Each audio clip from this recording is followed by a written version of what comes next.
The public school system is not broken.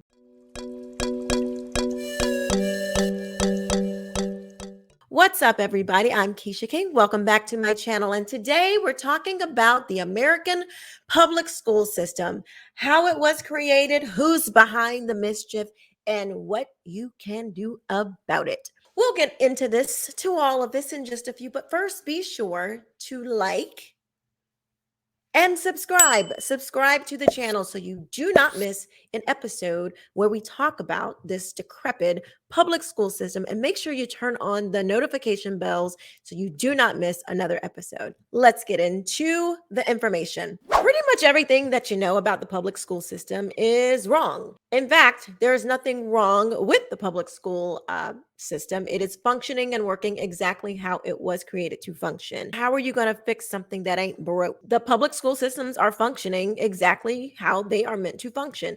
They were created to dumb down your children. They were created to kill imagination. They were created to make factory workers. They were not created to make the writers, philosophers, scientists, all the innovators that we had produced long before we had a compulsory public school system. Keep watching because we're going to dig into all of this. So in Prussia, which is now Germany, there was a man called Johann Fichte, and he said, quote, "The schools must fashion the person and fashion him in such a way that he simply cannot will otherwise than what you wish him to will." End quote.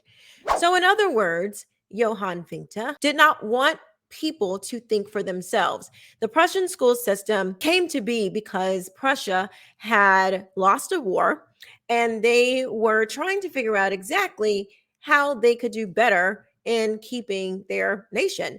And so they realized that the primary problems in their society was these people who decided to think for themselves, who would not fall in line to what they wanted when they were at war, and they were, they were just too they had too much self agency. They needed to be regulated. They needed to be schooled. They needed to be agents of the state. And so they set out to figure out a model that would create just that. And so Johann Fichte, who was instrumental in creating this, he decided to help persuade the powers that be that this is what they needed to do to get the people in line and become minions of the state. And so they instituted compulsory schooling. And it had one purpose: it was to indoctrinate, not educate. Schooling and education, mind you, do not need to be conflated. They are not the same.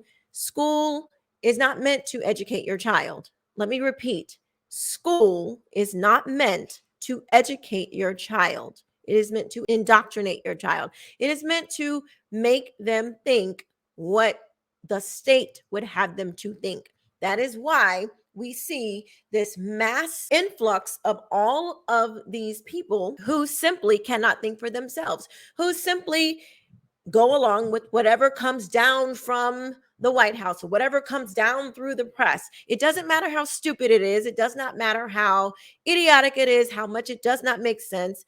We have a large group of people that will just go along with whatever is said from the authorities. And that was a part of the Prussian model as well. Whatever they wanted, a society that followed what the experts deemed necessary to follow. And so, I mean, we see that every day. We see that especially in 2020. I mean, when you had people telling you to quarantine healthy people, I was not a doctor. I'm still not a doctor. And I knew that there was something really wrong with telling healthy people that they needed to just blindly go along with. There was something wrong with telling healthy people to quarantine. The early American education system was actually pretty decent. Not that it could not have been improved upon, because there were still large groups of people that were not getting educated, but we were certainly still producing. We were working our way there. We were producing thinkers, writers, philosophers, brilliant scientists, innovators of all kinds of backgrounds. Even through slavery, there were geniuses that came out of slavery because they were thinking of innovative ways to make different systems. So one of the great thinkers and writers, Frederick Douglass, former slave. Another great thinker and writer, Booker T. Washington. Another great thinker and writer, George Washington Carver. So there were, and I mentioned them because that is probably one of the first things that people say are going to think about when I say early American education, because we were Black Americans were literally deemed to not read and to be educated. But I just wanted to point that out to say that that did not stop people from thinking on their own and figuring out different ways to make their lives better. So we did not need the authority from the state to tell us to how to be and what to think. In fact, it was the state that was causing the slavery in the first place. Anyway, I digress. So this new system, this new public school system, separated the haves and the have-nots.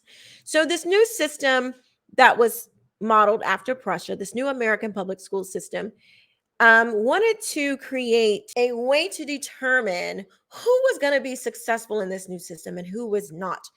You may have heard of tracking that is still going on today. So that's why testing is so important and why they, push the testing and all these things to see who's going to be who's going to be the factory worker, who's going to be the innovator, who's going to be the one to, who can we use for our pleasure, for our system to keep this thing going. And that system makes the haves and the have-nots, the fit and the unfit, if you will.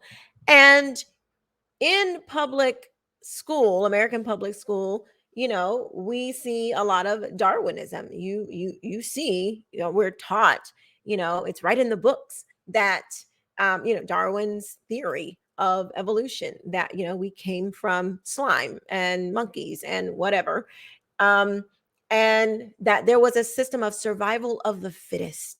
Right? Don't you remember that? Remember that in high school, elementary school, middle school? Survival of the fittest. If you think about what he exactly is saying, he's saying that some are meant to survive and some are meant not to survive. And when I say some, I mean human beings. And we see that today with the push of abortion and all these other types of things. Anyway, there is a idea that some people are meant to thrive and some are not. I think that we all should be given the opportunity to survive. This separation of the haves and the have-nots was very unique to America, because America does not have a permanent class system. America was not built to where we had the aristocracy and everybody else. America was built with the idea that, you could be wealthy and sit into a restaurant and the person sitting next to you could be a person that doesn't have wealth.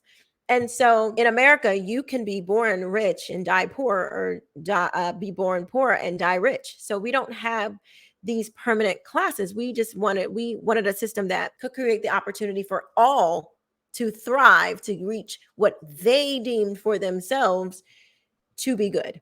But that doesn't exactly work when you have a class of people who want to remain on top, who don't want the competition, who don't want there to be people who could possibly come up with a better idea and kick them off of their throne, so to speak. Well, that is how Marxism was able to creep right into the American public school system, which we see now today. Critical race theory, legal theory, critical theory, gender theory, all of these things, Marxism is at its core. Marxism, communism, which comes from this Prussian/German ideology.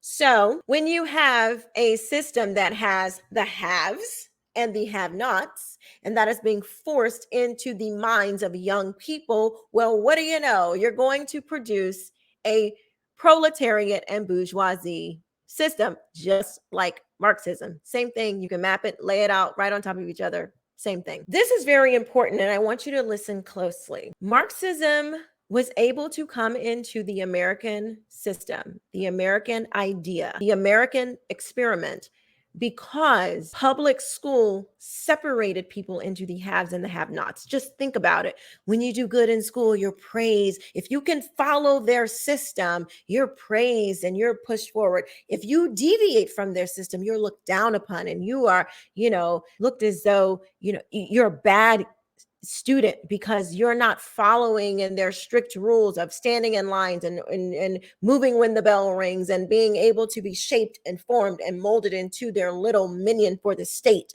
And so this is extremely harmful for a mind that needs and wants to create, needs and wants to innovate, needs and wants to thrive in a unique way. They don't want uniqueness. They want to kill the idea of the individual. Sound familiar? Sound like Marxism? Right now, today, if you don't fall in line, if you question anything from that's coming from the state, you are deemed unfit. You are deemed not fit for society.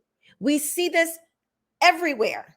But this is what this public school system has created. And with 90+% of people going through the system, it is literally no wonder why we have all of these.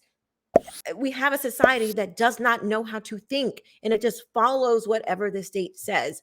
And you are literally outcast because you think differently. This is exactly the same model that has been going on, that goes on right now today in our public school system. All of this came through public schooling. The idea that unless and until you follow right along with what the experts, what the authority says, if you deviate from that, you are not fit for society. Doesn't that sound familiar to you? That being said, and I know this is a very high level overview, there's so much information that is packed into what I'm saying. And we're going to explore these things. We're going to dissect these things as we go along here. But I just wanted to give you, just kind of set the premise of what we're going to be talking about, because this is so very important for us to understand. This is why a mass exodus is needed, because you cannot fix what is not broken, and you cannot continue to leave your child in these dangerous systems of public schooling, because your child will come out unrecognizable. They will not know biological science. They will not know the beauty of individualism. They will not know how to think. They will not know how to reason. They will not know how to follow a logic. They will not know how to analyze. They will only be empty vessels ready to just consume whatever the state puts in their mind. And this is why parents are so important. It is so, because children cannot advocate these things for themselves. So you have to be willing to do whatever you have to do to make sure that your child is not a victim of these tyrannical maniacs who want to literally take your child and do with them what they will. They do not want them to be able to think on their own. They don't, that the beauty that you see in your child as they play and how they think, the way they look at the world, they want to crush that. They want to crush it and crumble it until it is reshaped and molded into what the state says is right and good. And there is nothing that is more important right now in this day and time but for us to take our children out of these dangerous situations and get them into a learning environment that is conducive to actually educating the mind. And do not be fooled. The Bible says, when you train up a child in the way that he should go, when he is old, he shall not depart from it. That works in the opposite too. So if you are training up a child in a system 8 hours a day, 5 days a week for 12 years at minimum, with this Prussian school model of being minions for the state, what type of child is that going to produce? It is going to produce a child who looks at you as the enemy, which was part of their model as well. They wanted to separate parents from the situation because we know our children best. We are able to instill in them inspiration. We are able to instill in them confidence. We are able to instill in them a sense of individuality that the state wants to crush. And they know that that's a threat to their model. This is why I will continue to say, get your children out of these indoctrination camps. They are not there to educate your child. They are there to school your child. And there is a big difference. Parents, you can go to massexodusmovement.com to get more resources. You can there are many different resources out there for you to figure out how to best Get your children into better learning environments. And we have to make sure that we are doing everything that we can do to see them thrive, because they truly are the next leaders. They truly are the next generation. And your legacy is depending on this. Your legacy, your children's environment is depending on you to do something. Now, this is the time. This is the time, and this is the important matter. So please comment below. Let me know what you guys think about this video. What do you know about the Prussian model? Do you know about the Prussian model? Have you ever even heard of this? Let me know in the comment section below. Again, don't forget to like, comment, share, and subscribe. We need people to know about this so they can save their children. They need to know about this so they can save their children. So please share. Don't forget to subscribe and turn on the notifications so you will not miss another video. I will see you next time, and I hope this has blessed you. Talk to you soon. Bye-bye.